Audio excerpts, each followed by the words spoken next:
ਸਾਨੂੰ ਇੰਟਰਨੈਸ਼ਨਲ ਏਜੰਸੀਆਂ ਨੇ ਖਿਤਾਬ ਦੇ ਦਿੱਤਾ ਹੈ। ਉਸ ਤੋਂ ਬਾਅਦ ਅੱਗੇ ਆ ਜਾਓ ਤੇ ਅੱਗੇ ਜਨਾਬ ਆ ਜਾਂਦਾ ਸਾਡੇ ਕੋਲ ਤਵਾ ਕੀਮਾ ਚਾਂਪ। ਵਾਹ ਜੀ ਇਹ ਚਾਂਪਾਂ ਨੇ ਜਨਾਬ ਤੇ ਹੱਥ ਦਾ ਕੁੱਟਿਆ ਹੋਇਆ ਕੀਮਾ ਜੇ। ਵਾਹ ਇਹ ਨਹੀਂ ਕਿ ਜਿਹੜਾ ਨਾ ਉਹ ਮਸ਼ੀਨ ਚੋਂ ਕੱਢ ਕੇ ਤੇ ਉਹਦਾ ਬੇੜਾ ਗਰਕ ਕਰ ਲਓ। ਜ਼ਬਰਦਸਤ ਹੱਥ ਦਾ ਕੁੱਟਿਆ ਕੀਮਾ ਔਰ ਇਹ ਮਟਨ ਦੀਆਂ ਚਾਂਪਾਂ ਔਰ ਇਹ ਜਨਾਬ ਉੱਤੇ ਆ ਗਿਆ ਦੇਸੀ ਘਿਓ ਕੀ ਬਾਤ ਹੈ ਕੀ ਔਰ ਇਹ ਜਨਾਬ ਉੱਤੇ ਕੋਈ 2-3 ਸਬਜ਼ ਮਿਰਚਾਂ।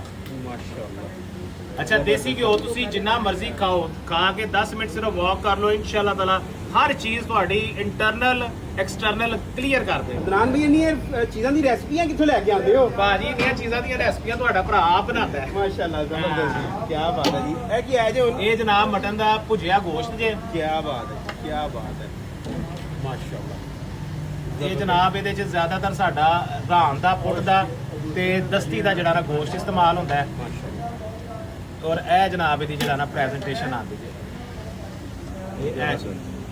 ਕੀ ਬਾਤ ਹੈ ਕੀ ਬਾਤ ਹੈ ਜ਼ਬਰਦਸਤ। ਅੱਛਾ ਅਦਨਾਨ ਭਾਈ ਇਹ ਜਰਾ ਦੱਸੋ ਨਾ, ਇਹ ਮੇਰੇ ਖਿਆਲ ਹੈ ਇਹਨੂੰ ਮੈਂ ਹੈਵਨ ਆਫ ਮਟਨ ਕਵਾਂਗਾ ਨਾ, ਸਾਰੇ ਗੱਲ ਗਲਤ ਨਹੀਂ ਹੋਏਗੀ? ਬਿਲਕੁਲ ਮਟਨ ਦੇ ਡਾਇਰੈਕਟਰ ਸਾਨੂੰ ਇੰਟਰਨੈਸ਼ਨਲ ਏਜੰਸੀਆਂ ਨੇ ਖਿਤਾਬ ਦੇ ਦਿੱਤਾ ਹੈ ਮਾਸ਼ਾਅੱਲਾ। ਕਿ ਮਟਨ ਦੇ ਡਾਇਰੈਕਟਰ ਅਗਰ ਕੋਈ ਹੈ ਨੇ ਤੇ ਉਹ ਸਵਾਦ ਵਾਲੇ ਤੇ ਸਦੀਕ ਸੰਦ ਵਾਲੇ ਨੇ। ਤੇ ਅਲਹਮਦੁਲਿਲਾ ਅਸੀਂ ਇਸ ਜਿਹੜਾ ਵੇ ਸਾਨੂੰ ਜਿਹੜਾ ਟਾਈਟਲ ਮਿਲਿਆ ਇਹਨੂੰ ਅਸੀਂ ਓਨ ਕਰਨੇ ਆ ਜਨਾਬ।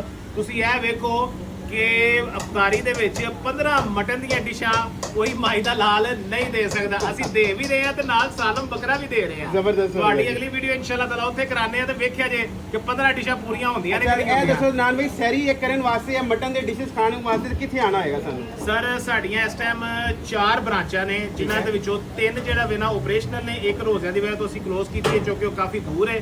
ਇਹ ਤਿੰਨੇ ਹੀ ਇਸ ਟਾਈਮ ਗੁਲਬਰਗ ਦੇ ਵਿੱਚ ਨੇ। ਇੱਕ ਗੁਲਬਰਗ 2 ਦੇ ਵਿੱਚ ਹੈ, ਇੱਕ ਗੁਲਬਰਗ 3 ਦੇ ਵਿੱਚ ਹੈ ਤੇ ਇੱਕ ਹਫੀਜ਼ ਸੈਂਟਰ ਦੇ ਬਿਲਕੁਲ ਨਾਲ ਹੈ। ਉਹ ਜਿਹੜਾ ਨਾ ਦੁਨੀਆ ਦਾ ਸਭ ਤੋਂ ਵੱਡਾ 2000 ਬੰਦਿਆਂ ਦਾ ਬੂਫੇ ਅਸੀਂ ਲਾਇਆ ਜੇ। ਮਾਸ਼ਾਅੱਲਾ। 15 ਮਟਨ ਦੀਆਂ ਡਿਸ਼ਾਂ। ਜ਼ਬਰਦਸਤ। ਇਸ ਟਾਈਮ ਅਸੀਂ ਮੌਜੂਦ ਹਾਂ ਜੀ ਮੇਨ ਮਾਰਕੀਟ ਬਿਲਕੁਲ ਜ਼ਬਰਦਸਤ ਹੋ ਔਰ ਗਿਆ। ਸਹਿਰੀ ਜਿਹੜਾ ਨਾ ਤਿੰਨੇ ਬ੍ਰਾਂਚਾਂ ਤੇ ਮੌਜੂਦ ਹੈ। ਮੇਨ ਮਾਰਕੀਟ ਵੀ ਹਾਲੀ ਰੋਡ ਤੇ ਵੀ ਤੇ ਐਮਐਮ ਆਲਮ ਰੋਡ ਤੇ। ਸਰ ਬਹੁਤ ਮਿਹਰਬਾਨੀ, ਸ਼ੁਕਰੀਆ, ਜਜ਼ਾਕ ਅੱਲਾਹ। Sir thank you.